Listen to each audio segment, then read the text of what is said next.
एक अमेरिकन माताजी थी। उनका नाम था श्री इरीन। वे पूज्य बाबा के संपर्क में आई तब जब 1965 में श्री भागवत भवन का मथुरा में शिलान्यास हुआ था। शिलान्यास के निमित्त से ही पूज्य भाई जी और बाबा गोरखपुर से मथुरा गए थे और मथुरा वृंदावन के मध्य बिड़ला मंदिर में ठहरे थे। पूज्य बाबा तो सर्वथा मौन थे। उनके मौन में कोई बाधा उपस्थित न हो, इसलिए उनका कमरा एकदम अलग था, पर कभी कभी वे बाहर निकलते ही थे। बस इसी अवसर की ताक में वे माताजी रहा करती थी और जब भी दर्शन मिलता वे पूज्य बाबा को एकटक निहारती रहती और आंसुओं की धार से अपने कपोलों को भिगोती रहती। इन माताजी ने किसी से सन्यास की दीक्षा ले ली थी और नया नाम था श्री सत्य प्रेमानंद जी। इनका एक नाम मंजूश्री भी था। वे भारत में आध्यात्मिक उद्देश्य को लेकर आई थीं और अनेक आश्रमों और संतों के पास गईं, किंतु उनका मन कहीं भी न रम पाया और न टिक सका। वे तो उन्मुक्त स्वर से कहती थीं, मुझे गीता वाटिका के श्री राधा बाबा जैसा खरा संत अभी तक मिला ही नहीं। पूज्य बाबा के प्रति उनकी श्रद्धा अगाध थी।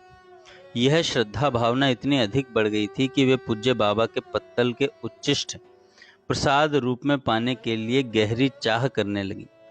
वे देखती रहती थी कि पूज्य बाबा की भिक्षा हो जाने के बाद उनके अनन्य सेवक श्री भगत जी झूठी पत्तल कहाँ फेंका करते हैं। वे ताक में तो थी ही कि पूज्य बाबा का कोई उच्चिष्ट प्रसाद पाने को मिले। एक बार झूठी पत्तल चुपचाप चोरी चोरी प्राप्त करने में उन्हें सफलता मिल गई। श्री भगत जी द्वारा फेंकी गई पत्तल में यहाँ वहाँ कुछ उच्चिष्ट कण तो चिपके हुए थे ही। श्री मंजूश्री ने उन उच्चिष्ट कणों को बड़ी श्रद्धा पूर्वक पा लिया।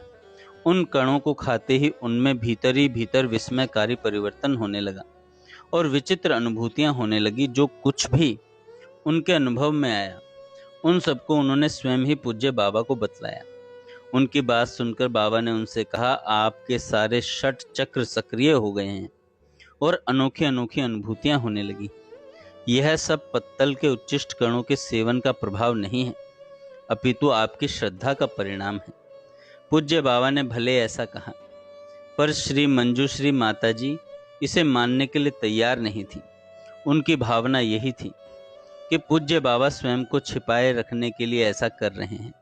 यदि मेरी श्रद्धा का परिणाम है तो उच्चिष्ट कण ग्रहण करने के पूर्व ऐसा क्यों नहीं हुआ, और उन उच्चिष्ट कणों को ग्रहण करते ही यह विस्मयकारी परिवर्तन कैसे क्यों हो गया। उनकी सुदृढ़ मान्यता थी कि जिनके उच्चिष्ट कणों का यह प्रभाव है वे स्वयं में न जाने कितने महान होंगे। जय श्री राधे।